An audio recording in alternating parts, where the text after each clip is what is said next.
Hello everyone and welcome to Quantum Information Theory. This is the first lecture of our course. In this lecture, we will explore the core ideas behind quantum information and what makes it so significant. Classical computers changed the world using bits, logic gates, and algorithms, but nature itself is quantum mechanical. Because of this, an important question could be that is it possible for us to process information using the laws of quantum physics? This question created the field that is called quantum information theory. In this course, we will study classical and quantum information, superposition, measurement, entanglement, quantum gates, quantum communication, and quantum algorithms. But right now, our goal is not heavy mathematics. Instead, we want to understand why do we need quantum information? What problem does it solve? And how it is different from classical information. By the end of this lecture, you should understand the basic language and motivation of this field. Okay, so to understand quantum information, we must first understand classical information. The most basic unit of classical information is the bit. A bit can only have two possible values, 0 or 1. For example, a light switch can be on or off, or a voltage can be high or low. Everything in classical computing is built from bits. Now, let us think more deeply. What does information actually mean? In 1948, Claude Shannon created information theory. Shannon said that information is related to uncertainty. If we are very uncertain about something, then learning the answer gives us a lot of information. If we already know the answer, then learning it gives us almost no information. To measure uncertainty mathematically, Shannon introduced entropy. The entropy formula is h of x equals negative sum over all outcomes of p of x times log base 2 of p of x. P of x here is the probability of a specific outcome x. We use base 2 because in information theory, we measure information in bits, and the minus sign is at the very front because probabilities are always between 0 and 1. And taking the log base 2 of any number in that range gives a negative result. That minus flips the value, making the overall entropy a positive number. This equation measures the average uncertainty of a source. If two outcomes are equally likely, uncertainty is maximum. For a fair coin, there is 50% of probability of heads and 50% probability of tails. Now look at the figure here. One bit gives us maximum uncertainty, which also means maximum entropy. But if one outcome is almost certain, entropy becomes small. So entropy measures how unpredictable something is. This idea is one of the foundations of modern communications and computing. Okay, classical computers are extremely powerful. They enable the internet, smartphones, artificial intelligence, and modern communication. However, classical computing has important limitations. There are certain problems that become extremely difficult as the system size grows. Here are three examples. For example, the first example is cryptography. Modern internet security depends heavily on cryptography. One famous cryptographic system is RSA encryption. RSA security depends on the difficulty of factoring very large integers. Factoring means breaking a large number into its prime factors. All right? For small numbers, factoring is easy, but for numbers that contain thousands of bits, factoring becomes extremely difficult for classical computers. Even the best-known classical algorithms become impractical for very large keys, such as 48-bit RSA. This is one of the important limitations of classical computations. The second example is quantum simulation. Nature itself follows quantum mechanics. If we want to simulate quantum systems using classical computers, the memory requirements grow extremely quickly. For a system with n quantum particles, we may need to store n to the power of n complex amplitudes. This growth is exponential. For example, n equals 50 requires approximately 2 to the power of 50 numbers. This is an enormous amount of memory, so classical simulation of quantum systems becomes extremely difficult. Richard Feynman recognized this problem and suggested that maybe quantum systems should be simulated using quantum computers. This idea became one of the origins of quantum computing.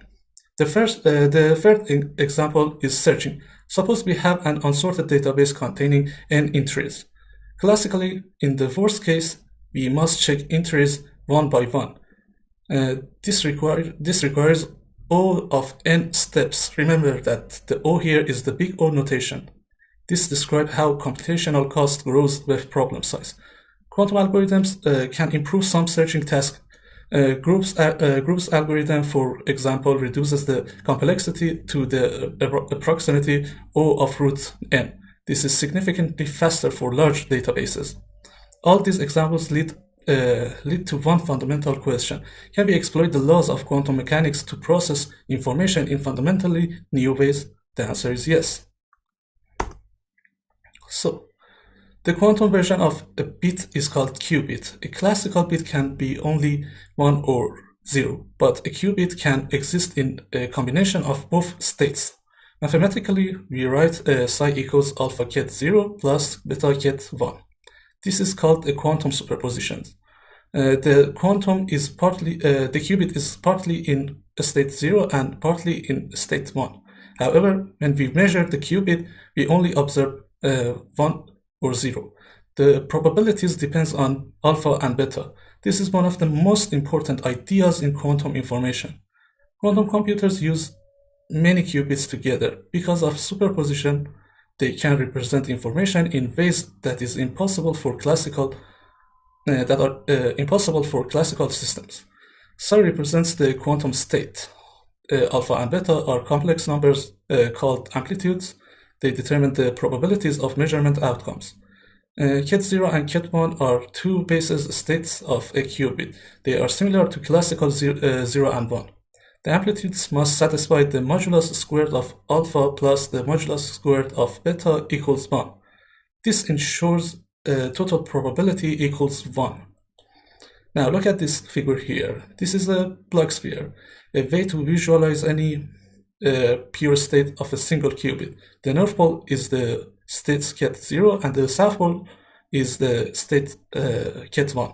Every other point on the surface is a superposition of these both of these states, like the psi here. We will discuss it further in the next lectures, so don't worry about it. Right now, we just want to understand the basics. Okay, now we combine the three central ideas of quantum information theory: superposition, entanglement, and measurement. We already discussed the superposition. Unlike classical bits that could only be 0 or 1, a qubit can exist in a combination of both states until we measure it. Now let us move to entanglement. When two qubits interact, they can become entangled. An entangled state cannot be separated into independent states. One important example is the build state. Phi plus equals ket 0, 0 plus ket 1, 1 over root 2. This means qubits can be both 0 or both qubits can be 1. These possibilities exist together in superposition. Remember that. If we measure one qubit and obtain 0, the second qubit is also 0. If we measure one qubit and obtain 1, the second qubit is also 1. This correlation is stronger than classical correlations. And finally, let us discuss measurement. Measurement is very important because it changes the quantum systems. Suppose that we have a qubit.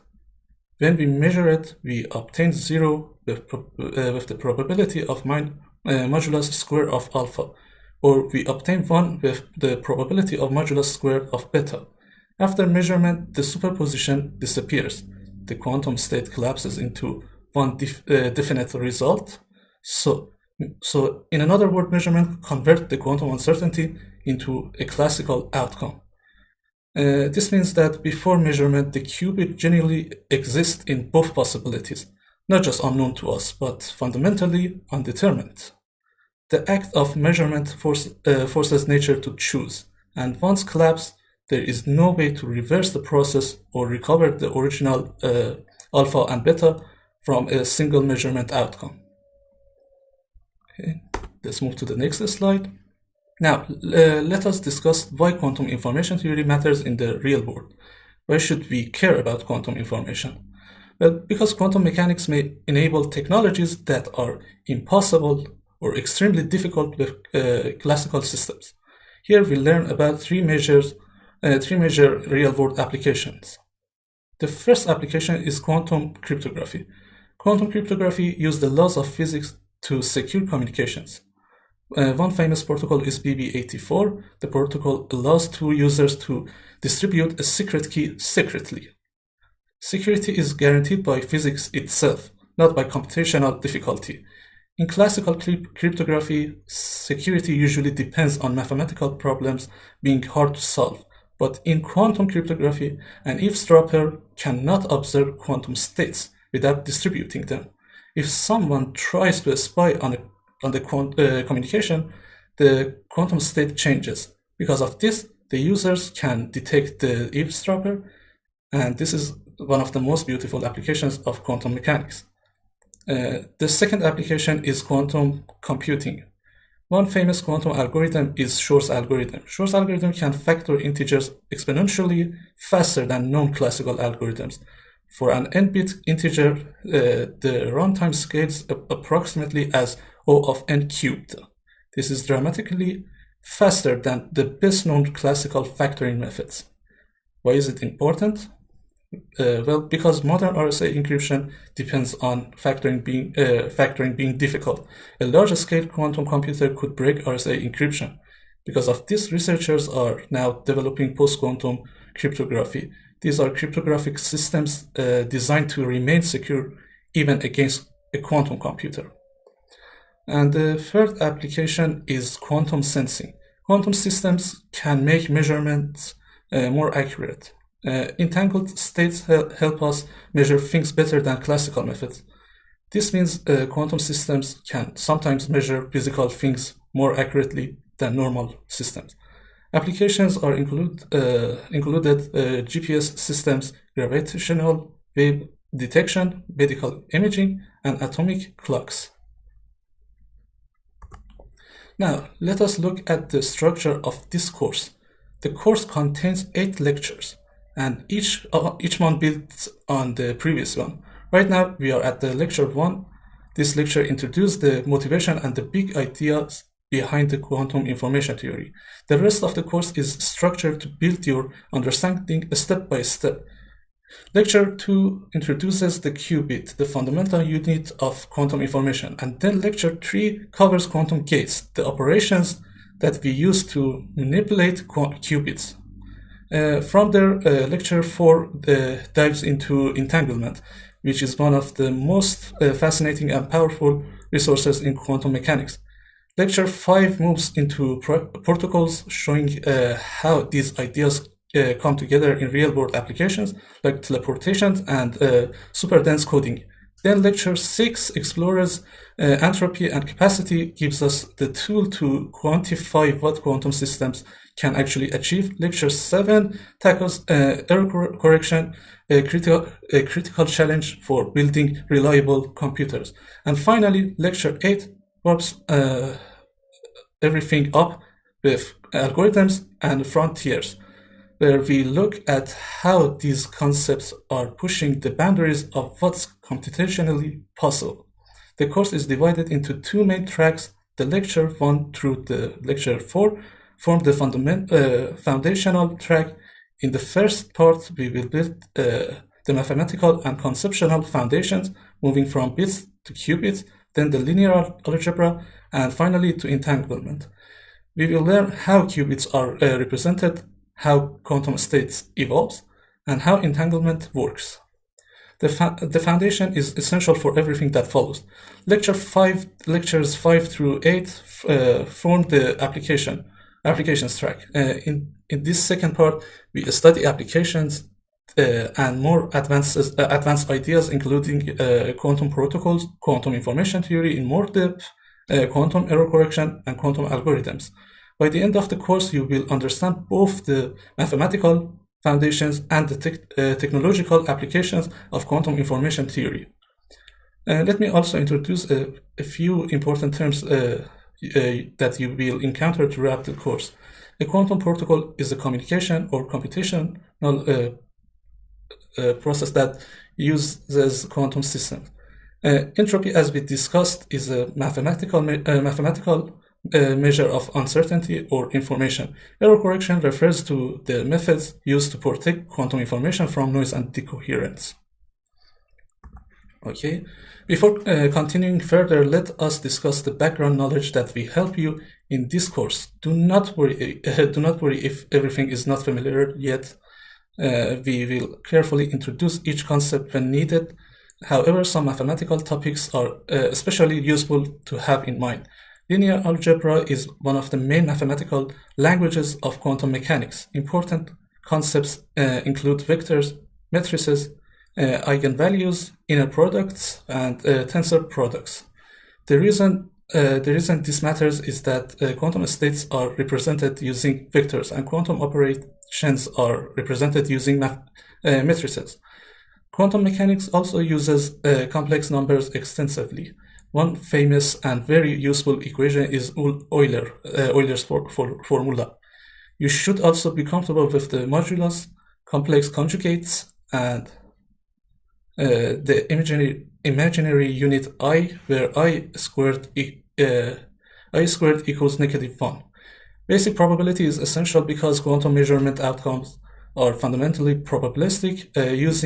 Useful concepts here include probability distributions, expectation values, and understanding of randomness itself. Finally, I want to emphasize that curiosity is perhaps the most important requirement of all. Quantum mechanics often feel strange, so an open mind and willingness to sit with that strangeness is very important. Let me also introduce the notations that we will use throughout the course. The simple psi written as a kid, which looks like a vector bar, and angle bracket represents a column vector or a quantum state, and the bra represents a raw vector or dual vector. When we write a bra follows by a kid, that is an inner product, which measures the overlap between two quantum states. And the circled cross symbol represents the tensor product used to combine multiple quantum systems together. And the Greek letter rho represents a density matrix which we use to describe mixed quantum states. The complex and dimensional space represent vectors with complex components. And U dagger, where the dagger symbol means transpose, and complex conjugate represent the conjugate transpose of a matrix U.